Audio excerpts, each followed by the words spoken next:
Hi guys, welcome back to Get Gorgeous. This video I'm here to share with you all my ways how I keep my makeup kit clean and sanitized. Especially it is very important when you're using it on clients or in between clients, just so that you do not transfer any bacteria onto their skin and create any skin problems or skin issues. Also, it is equally important to keep your own personal kit clean and sanitized on regular basis, just so that you do not end up with any skin issues. So yeah, this is my way, easy and quick and affordable. So yeah, if you're interested to know, then please keep on watching. So let's see what would you need. So you would need some wet wipes or even cotton swabs would do. I had these handy, so I'm using them. Then some tissue papers, also a clean towel will do. And very important thing, some rubbing alcohol. You would get this easily at any medical store. You want to look for this word which is right there, isopropyl, and also the alcohol level should be around 80%. Now here it is 62 to 72%, but that is what I could find in the market. But if it is 80%, it is quite good.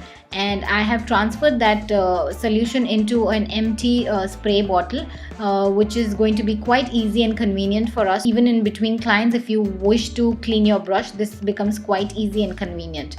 So once you have all of this, you are good to go. So I'm going to show you how I do that with a couple of my palettes here. So I have contour eyeshadow palettes and I have highlight palette as well. So I'm going to quickly show you how I go about it. So let's start with the highlight palette. So you want to just spray a couple of spritz all over your palette like so, and make sure you spray it evenly.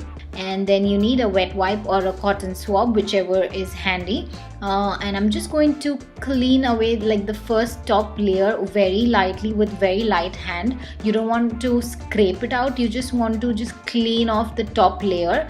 So that way you're getting rid of any bacteria, and also it is going to be very hygienic when you're using it in between clients. So that's what I'm doing here. And also you want to make sure you clean the edges and the entire palette, because this is also very important. You might have bacteria built up there as well, so you want to sanitize the entire packaging as well. And then I would go with a clean towel or a dry tissue or a tissue paper like so, and just wipe off. So here I'm going to quickly repeat the same steps for all the other palettes as well. So this becomes very easy when you have your solution in a spray bottle. You can just quickly just have a couple of spritz over the product and you can just clean it off. You can also leave it just to air dry without wiping off the top layer if you're using it only for yourself, like for your personal use, because then you're just sanitizing it. You do not want to rip off the first layer because you're not using it on anybody else. So yeah, if that makes sense.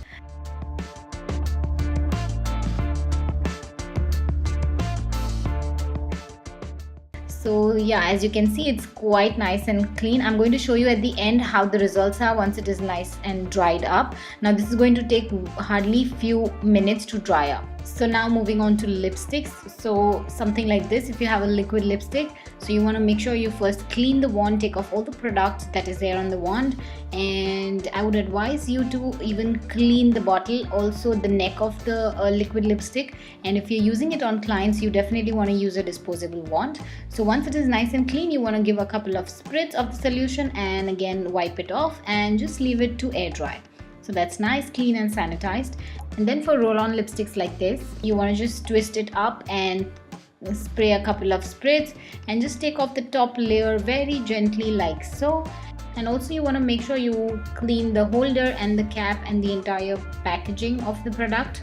And then for lip liners and eyeliners, you just want to take some solution in a small cap or a small container and just dip the tip of the liner into the solution and let it air dry. So I'm going to repeat the same thing for a kohl pencil here, which I've sharpened. I removed the top layer and whatever is there, then I'm going to just clean it and sanitize it and dip it into the solution. So you can do this similar thing to all the wands and pencils and roll-on liners and all of that.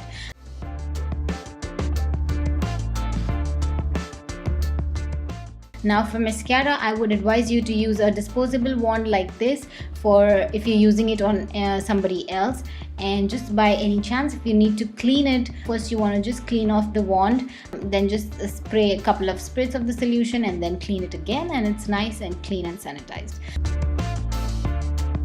Now for brushes and beauty sponge, I do have an in-depth video, so I would leave a link on top, somewhere on top, so you can watch that if you haven't. So yeah, this is how I keep them clean and sanitized, and this is in no way going to harm your palettes or your products. Trust me guys, they will work exactly the way they used to. So I'm going to just show you guys how they would work and perform after they have been cleansed. So this palette that I air dried long back, so I'm going to just swatch it for you guys, and you can see the pigment and the product color and the texture is exactly the same. And here is another blush palette that I cleansed and sanitized earlier. So as you can see, the pigment and the product is as it is, so you do not have to worry. So this brings us to the end of this video. I hope you learned something and it was helpful, and if you did, please leave a like, and do not forget to subscribe to my channel if you haven't yet, and also press the bell icon for regular notifications. So see you guys in my next video. Till then, stay happy, stay gorgeous. Bye.